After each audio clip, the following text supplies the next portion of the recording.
Jim Barker joins us from the CFL on TSN, five-time Grey Cup champion coach. Happy holidays, Merry Christmas. The biggest story in football, as you know, is Bill Belichick going to UNC. I'd love to know your take on how this is all played out and why he would take that job. Well, the reasons why he would take the job is you have to remember he's a football coach first. And when it all comes back to it, I mean, I've done everything. I've been a GM, I've done TV, but when it comes back to it, my favorite time was being an offensive coordinator. And Bill Belichick's favorite time is being in the room with his defensive staff and coming up with schemes. That's what he loves to do. Well, people will talk a lot about the recruiting and how Nick Saban got out. Well, Nick Saban was in it, doing it one way for 15 years. Bill Belichick hasn't been in it. So while it's different for a lot of guys, I mean, if I'm on that staff at North Carolina, on the recruiting staff, you got to find the right players, which you have to believe they will find people who will find the right players. And then you have to match money-wise now in the NIL what a player's going to get. Now, once you do that, to convince the great players to come, you're going to say any player who comes to North Carolina is going to move up in the draft just because of who the coach is, because he's preparing you as an NFL player, and that's what these guys want. Now, will he have a different team every year? Absolutely. You can't do like you used to do because people are coming and going based on how much they're playing. But I don't think for a guy like Belichick that will matter. I think it's going to be about his he's going to probably bring his son, who's a defensive coordinator at Washington. He's probably going to bring him in as a defensive coordinator, and he'll get to deal with him every day. But talking about X's and O's and doing those things, will the recruiting be different? Yeah, he's going to have somebody from their recruiting office who's going to say, "Hey, coach, you need to call these 10 guys tonight, and here's the points to make with each guy." And so he may have 10 to 15 phone calls a night, maybe 20 of the top guys. Because when Bill Belichick calls you, it only takes one call. It's different than probably a lot of people. He is, I mean, as I look at it, the greatest football mind defensively that that football has seen in my lifetime. I mean, he's just been that.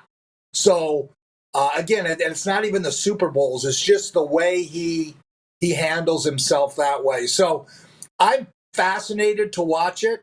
I think he's going to absolutely enjoy it. Does he want to chase the thing for wins in the NFL? Maybe, but that stuff's important after you're dead. I mean, it's really right now for him to have a chance to go and do what he loves to do with a bunch of 18-year-old wide-eyed kids who, when he says jump, they're going to say, "How high you want me to go, coach?" Because it's not like when you're dealing with NFL guys, well, you watched it last night in the 49er game. You're dealing with personalities that, they make so much money, they can say to you, whatever, I'm out of here or what. In college, that doesn't happen. In college, these kids are young. They're going to idolize him. They're going to do everything he says, and he's going to get a chance to do what he loves to do, which is coach football, the X's and O's of coaching football. So I'm fascinated by it. I can't wait to watch what happens. It's a great term, fascinated. I've heard fascinated, intrigued, shocked. Everybody has an opinion. It's just all various ones. Now, you work with some guys in TV that think they're football guys, but they're not. They're TV broadcasters. And, I'm a broadcaster. I don't pretend to be a hockey guy or a football guy. I don't know how recruiting's changed. I still think of it as the Jerry Maguire in the movies, the program, sitting in the living room, That's what I think it is. But I guess it's changed. You kind of brushed on that a little bit, How has it changed since 70s, 80s? Since I was in it. Yeah, in the old days, you would find the guys you want, and then you go out and you sell them on your program in terms of, how is a player going to develop? On the school, how is that school going to help him if he can't play another down, because he gets himself injured? You sell him on those kinds of things, and then you have 5 years to develop him. And that's the biggest difference now. And I think that's what drove Saban out. Was Saban loved the development of players. He loved watching players develop. Now they're gone. If they're not playing, they're going to leave. Your chances of developing are not as great.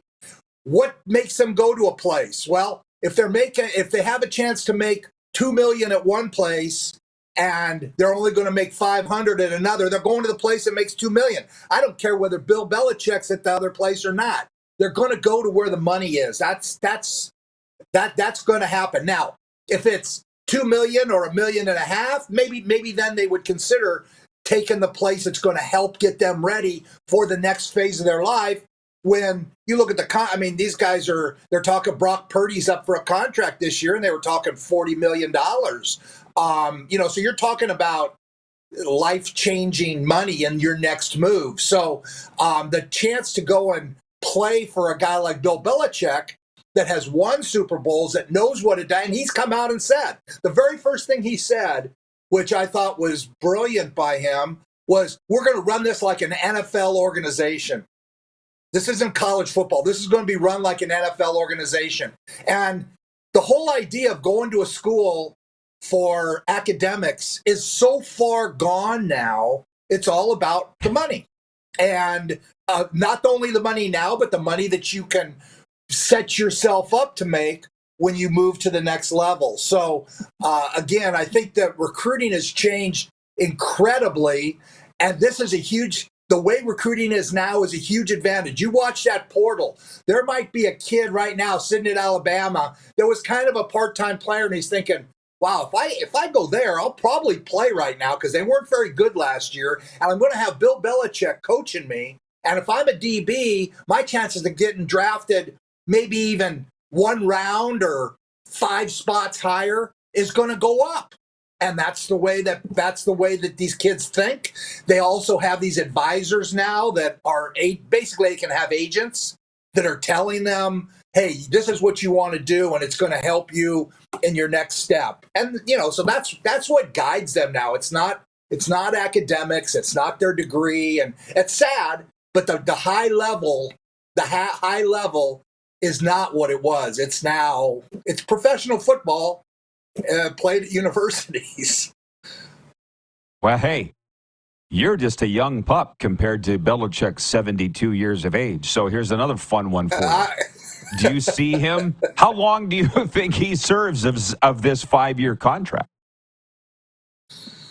Honestly, what I think he'll do, I think he'll be there 3 years, and then he may try to go back and make one more run at the NFL, especially if he has success early. He'll get things set up. They'll be great on defense. His son will become the head coach there, and it'll be an easy move for him because at that point he'll have set the program up to where they're putting out players into the NFL. So I'm saying 3 years. I think he'll be there 3 years. I don't think he'll play. He's got a 5-year contract. I don't think he'll be there the full 5 years. If you saw his contract, it's pretty interesting. So once he makes it to June of 2025, his buyout is only $1 million. Well, that falls out of his pocket when he sits on the sofa. So for him to get out of his contract is easy. If he leaves before that, it's $10 million. So he's got to go through a season. I believe he'll be there 3 years. I think that just makes sense. And he'll be at that point 75, and can he still coach in the NFL? If he wins at North Carolina, they're going to say this guy can coach anywhere. And the way the NFL is right now, if he waited, he would get one of these jobs that are opening this year. There's no doubt in my mind. But I think this is going to be absolutely fascinating to watch. I'm sure the University of North Carolina already has a general manager that they're planning to pay $1.5 million, a guy to go out and get all these high school players, identify the best ones. They can identify the best players in the country, and there's not one person that they aren't going to have a lead in on because Bill Belichick is their coach. And because the end play for every 18-year-old kid that's a football player is to be in the NFL. That's his buddy Lombardi coming with him as the general manager.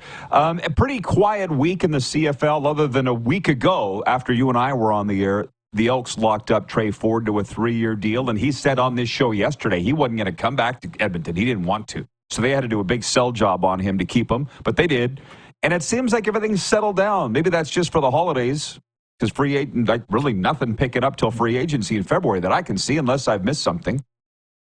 Yeah, well, Ted Govaya got the Hamilton job also, and that was good for him. A chance to, he started with me in Toronto he was my running back coach, and then when I moved up to GM, he came and became a scout and kind of evolved from there. So it's good to see him. I mean, there's a lot of the GMs in the league have never coached. Ted has, and I think that's a big advantage for him. And so it's going to be really interesting to see what Hamilton, how they do there. I think he's going to do a really good job there. So that happened, and obviously now the BC Lions are trying to fill their coaching staff.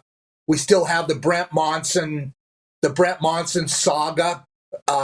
He went to Toronto, but maybe they didn't do things properly, and so now he's going to be free again. And I've heard of him at Hamilton. I've heard him going to Saskatchewan. So I've heard a lot of different rumors about Brent. So that's still there. But you're right; it's quieted down. There's not a whole lot happening. I think you're still going to see a couple of big things happen, either right by New Year or right after. I think there'll be a few things go on, but.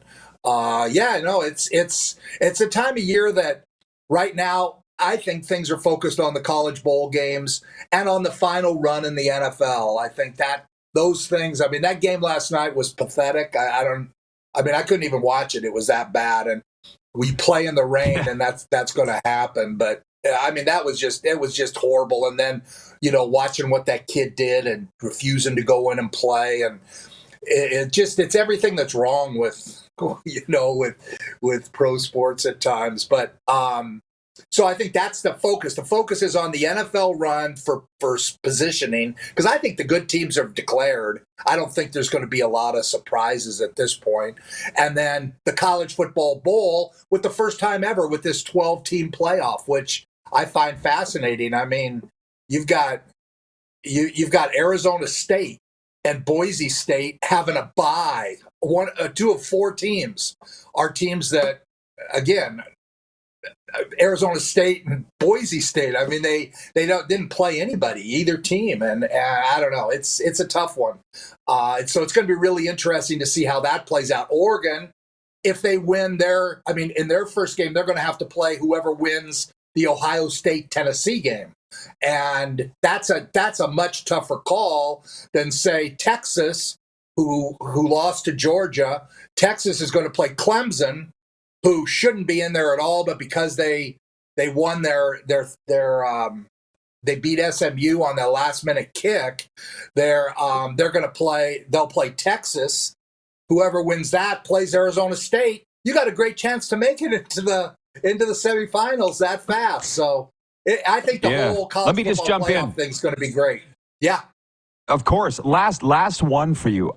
When Indiana lost at OSU, their first loss of the year, I had Buckeyes fans saying to me, Curtis Rourke was overwhelmed. He's never been in a scenario like that before. A, do you think that was the case? And B, could that happen to him at Notre Dame in round one of the college football playoff, do you think?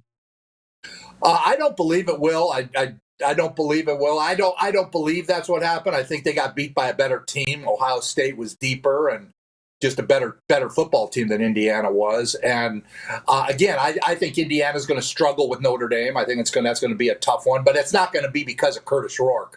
And I think he's doing nothing but helping himself.